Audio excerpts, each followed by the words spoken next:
사랑하는 성도 여러분, 안녕하십니까? 오늘은 8월 13일 금요일 새벽 이슬과 같은 주의 말씀을 사모하며 나오신 모든 분들을 주님의 이름으로 사랑하고 또 축복합니다. 우리가 오늘 같이 참고할 말씀은 창세기 45장 1절에서 5절까지의 말씀입니다. Genesis chapter 45 verses 1 through 5, 1절에서 5절 제가 받들어 읽도록 하겠습니다. 요셉이 시종하는 자들 앞에서 그 정을 억제하지 못하여 소리질러 모든 사람을 자기에게서 물러가라 하고 그 형제들에게 자기를 알리니 그때에 그와 함께한 다른 사람이 없었더라. 요셉이 큰 소리로 우니 애굽 사람들에게 들리며 바로의 궁중에 들리더라. 요셉이 그 형들에게 이르되 나는 요셉이라 내 아버지께서 아직 살아계시니이까. 형들이 그 앞에서 놀라서 대답하지 못하더라. 요셉이 형들에게 이르되 내게로 가까이 오소서. 그들이 가까이 가니 이르되 나는 당신들의 아우 요셉이니 당신들이 애굽의 판자라. 당신들이 나를 이곳에 팔았다고 해서 근심하지 마소서. 한탄하지 마소서. 하나님이 생명을 구원하시려고 나를 당신들보다 먼저 보내셨나이다. 아멘. 이것은 우리에게 주시는 하나님의 말씀입니다. 오늘 말씀의 제목은 내 인생의 주어는 누구인가? 내 인생의 주어는 누구인가? 여러분들과 제가 인생을 살아가고 있는데 만약에 여러분들의 삶의 전기, 바이오그래피를 한번 쓴다고 생각하시면 그 인생의 주어는 과연 누가 될까? 어떤 사람은 물론 자기에 관한 라이프니까 나가 되겠지만은 요셉의 경우는 내가 아니라 하나님이 주어가 되고 있다는 사실입니다. 오늘 이 45장 말씀은 어떻게 보면 요셉의 스토리에 있어서 클라이맥스다 할 수 있죠. 형제들을 두 번 이렇게 만나게 되고 이제 그 자리에서 자신이 요셉임을 밝히게 되고 형들과 극적으로 회유하는 그와 같은 장면이 되겠습니다. 요셉의 이야기는 단순히 인간의 승리로 보기보다는 어떻게 보면은 하나님의 믿음의 사람의 승리이고, 그죠? 실패를 통한 믿음의 승리이고, 그 믿음의 승리는 하나님의 승리이고, 하나님의 승리가 바로 우리의 승리가 된다는 사실입니다. 형들의 행위, 한마디로 이야기하면 굉장히 자기중심적인 삶의 열매를 맺은 사람들이다. 이렇게 볼 수 있겠죠. 지금도 이 세상에는 두 가지 종류의 가치관을 가지고 살아가는 그런 가치관의 충돌이 일어나고 있는 것이죠. 우리는 하나님의 백성으로 하나님이 주어가 된 삶을 살려고 굉장히 노력을 하고, 이 세상은 나 중심, 자기 중심, 모든 것이 우주의 중심에 내가 있는 이 두 가치관이 충돌하는 그와 같은 세상 속에서 우리는 세상으로부터 핍박을 받고 그리고 괴로움을 당하고 힘들지만은, 그러나 하나님은 역전의 명수이시다.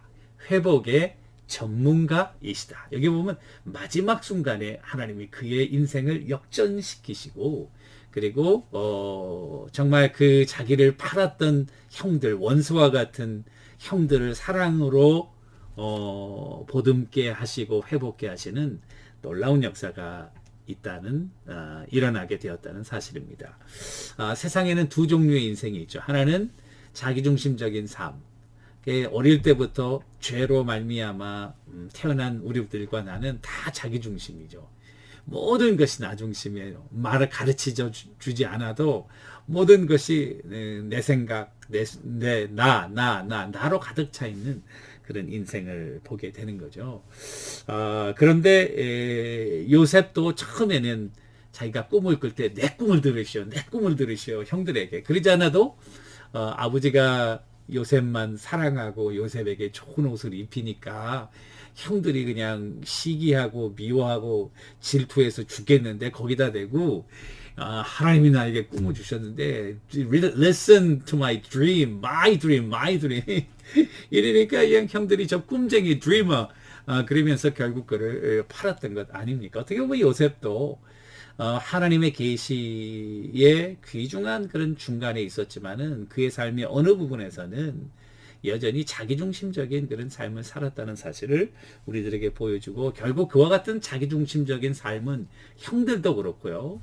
요셉의 인생을, 우리의 인생을 망치는 그와 같은 결과를 초래한다는 사실입니다. 여러분, 존 맥스웰 목사님, 감리교 목사님으로 그 리더십에 굉장히 중요한 그런 역할을 하고 책도 많이 쓰신 분인데요.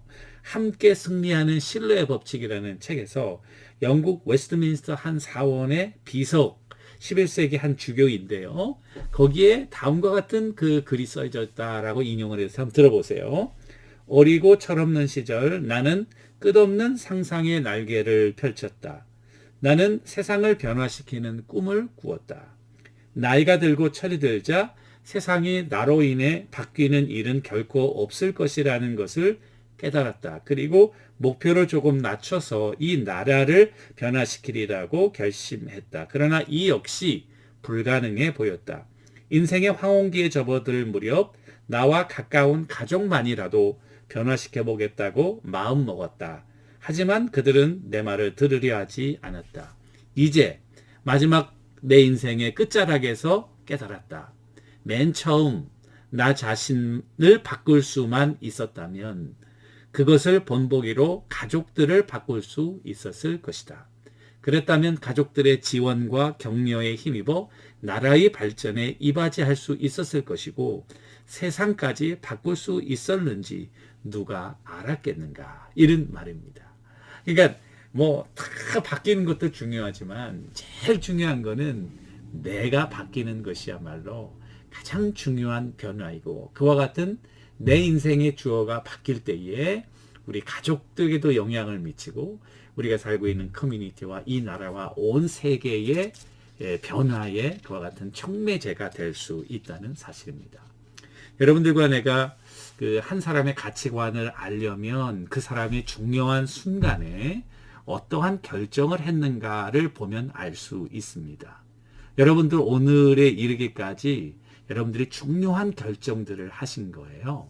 여러분들의 직장이라든지 직업이라든지 전공이라든지 결혼이라든지 삶의 중요한 것들의 그런 결정을 보면은 내 인생이 어떠한 곳으로 흐르고 있다. 저는 정말 믿지 않는 가정에서 자랐지만 하나님의 은혜로 성도가 되었고 신자가 되었고, 그리고 정말 그 하나님의 소명에 응답함으로 이게 목사의 길을 걷게 되었지 않습니까? 그러니까 중요한 순간에 내가 어떠한 결정을 했는가는 내가 인생을 살아가는 중요한 가치관을 보여준다. 그 가치관은 나 중심적이냐 아니면 하나님 중심적이냐, 그것을 보여주는 거죠.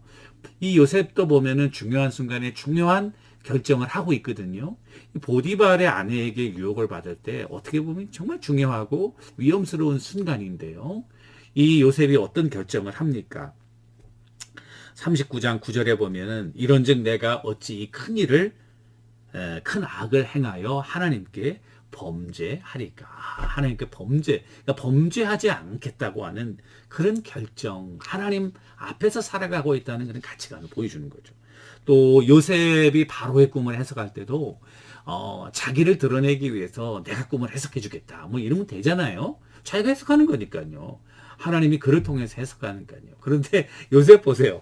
41장 16절에 보니까 요셉이 바로에게 대답하여 이르되 내가 아니라 하나님께서 바로에게 대답하시리이다. 하나님이 주어가 되시고 자기는 하나님의 도구가 된다, 그 말이죠. 오늘 45장 5절에서 보면은 하나님이 생명을 구원하게 하시려고 하나님이 큰 구원으로 하나님이 나를 바로에게 아버지로 삼으시고 하나님이 이리로 나를 인도하시는 것은 당신들이 아니라 하나님이시다. 여기 보면은 인생의 중요한 주어가 다 God. 과거에는 하나님이 목적이 되고 자기가 주어였다면 정말 요셉의 이 후반기의 삶은 온전히 하나님이 주어가 되시고 그리고 자기는 하나님의 목적어가 되는, 인생의 주어가 목적어를 분명히 하게 될 때에 우리의 인생은 올바른 그런 은혜 가운데 자리를 잡아가고 하나님의 뜻을 이루는 복되고 파워풀한 삶을 살게 된다는 것입니다. 여러분, 주어를 잘못 잡으면요, 이건 인생 망가지는 거예요. 우리가 인생의 주어가 되면 이거 큰일 납니다. 여러분, 우리는 아무것도 모르고 늘 실수하고 범죄하고 그리고 늘 넘어지고 그리고 나약한 인간에 불과하기 때문에 그렇습니다. 하나님을 주어로 삼는 것처럼 가장 큰 여러분들의 삶의 인슈런스는 저는 없다고 생각합니다. 여러분, 그 누가복음 12장에 나오는 부자 영감, 수확이 잘 돼가지고 그리고 그냥 창고에다가 다 쌓아놓고 이제 내가 아무것도 안 하고 먹고 마시고 인생을 편히 즐기겠다. 그랬더니 꿈에 그 밤에 하나님께서 나타나셔서 어리석은 자요, 만일 오늘 내가 내 영혼을 도로 찾는다면 내가 쌓아놓은 그 모든 것이 누구 것이 되냐. 그러니까 인생의 주어를 잘못 잡았을 때에 인생의 주어가 내가 되고 그리고 나를 기쁘게 하는 물질 이것만 있으면은 내가 다 편안히 살 수 있다는 그런 헛된 false security, 잘못된 안전의 근원을 삼았다가는 이 말년에 말이죠, 인생이 망가지는 것이죠. 가장 확실한 인생의 security, 안전은 하나님이시죠. 그리고 우리를 위해 십자가에 달려 돌아가신 예수 그리스도가 아니겠습니까? 그 하나님을 신뢰하며 예수 그리스도를 주로 삼아 성령의 능력 가운데 여러분들의 삶이 그분이 주어가 돼서 전개된다면 그것이야말로 가장 시큐어하고 안전하고 파워풀한 생명이 아닐까. 우리가 하나님을 주어로 삼을 때 삼아야 되는 이유는 하나님만의 모든 것을 아시고 전능하신 분이시고 무엇보다도 우리를 사랑하시고 그리고 우리의 연약함을 감싸는 능력의 아버지이시기 때문에 그런 것입니다. 사랑하는 성도 여러분, 우리 삶에 많은 그런 주어로 삼고 싶은 유혹이 있더라도 이 요셉의 삶을 통해서 하나님이 그렇게 하셨다. 하나님이 그렇게 하셨다. 내 인생은 하나님 빼면 없다. 하나님 중심적인 사고방식으로 다시 한번 우리 인생의 주어를 재정립하고 하나님의 영광을 드러내며 살아가시는, 그러면서 보람되고 그리고 또 파워풀하고 그리고 또 정말 기쁨이 넘치는 그와 같은 은혜가 우리 삶에 날마다 넘치시게 되기를 주님의 이름으로 간절히 축원합니다. 기도하겠습니다. 하나님 아버지, 우리 삶의 주어가 누구인지를 다시 한번 살펴보게 하시고 혹시라도 하나님이 아닌 세상의 어떤 것이라면 회개하고 주님 앞에 잡아가오니 용서하시고 이제는 하나님 중심으로 우리의 삶을 새롭게 재정돈하면서 하나님의 목적을 이루어가는, 그리고 하나님 중심으로 철저하게 우리 자신이 변화되는 성령의 큰 은혜를 나리워 주옵소서. 예수님의 이름으로 간절히 기도 올리옵나이다. 아멘. 여러분, 오늘도 인생의 주어 대신 하나님을 붙들고 하나님을 앞세우고 나아가시는 여러분들과 제가 되기를 주님의 이름으로 간절히 축원합니다. 감사합니다.